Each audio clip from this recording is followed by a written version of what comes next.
talking with Tim Baker just sitting here outside of Tynwald. I really want to catch up with you about the Jurby thing because this is interesting. Well, I'm going to go do buses another time, by the way. Sure, yeah. But this is about the investment into Jurby.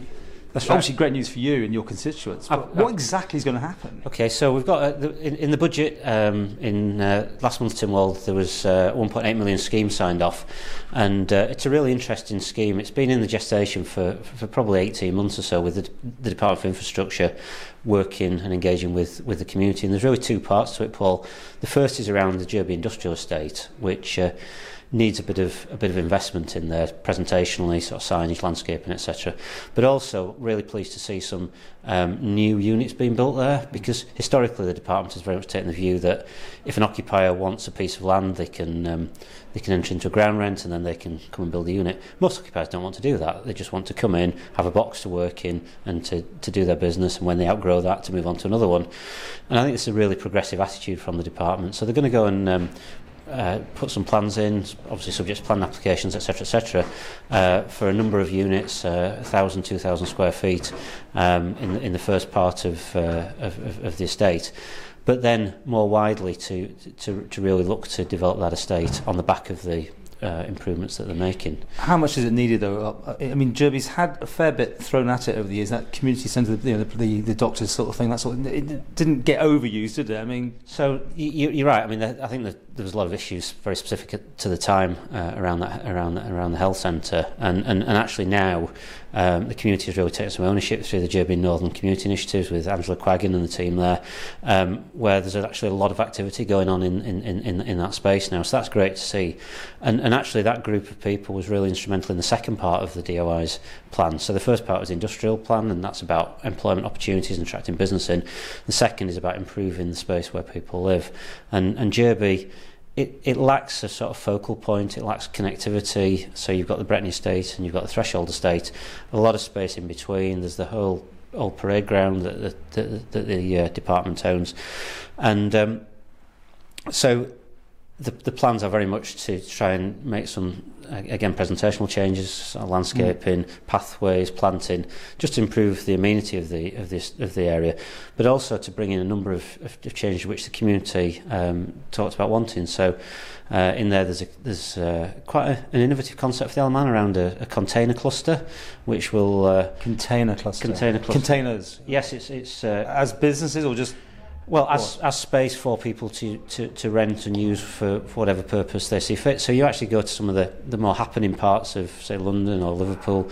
You're seeing these places springing up where metal shipping containers have been refurbished and repurposed.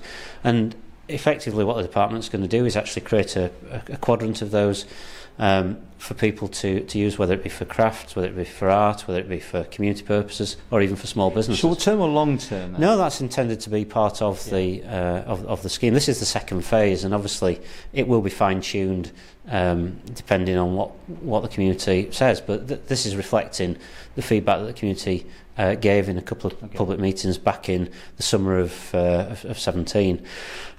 Some allotments, some what are called polycrop tunnels for people to grow veg, maybe on a cooperative sort of basis, and some landscaping to build on the facilities that are there. So there's already a BMX track which the commissioners own and maintain, but there's a desire to make better use of the space, because Jurby's got lots of space. Okay. Well, we're going to talk buses. The reason I'm holding it back is I know you got a surgery at the weekend, haven't you? And you're waiting for the feedback from your constituents. You and Mr. Cannon taking that on. That's right. Yeah. I mean, Alf and I obviously both working collaboratively on this. We've heard the feedback on the back of some quite misinformed comments that have come out initially. Were you surprised how it came out? The rabbit was out almost before any information was there, really, wasn't it? Absolutely. I think it's very disappointing that the person who's created this initial concern didn't engage with either myself or Alf as elected representatives, or indeed with the department, and it's unhelpful, because it's created concern. And actually, as the minister said on the radio on Thursday, these changes are designed to actually improve inclusivity and to improve connectivity and to actually make the service more responsive to people's needs. So the very thing that was being criticised is actually what's been trying to be achieved here. So we want to come and just make constituents aware that we are listening, and if there are changes that the department needs to consider, then we will take them to the department.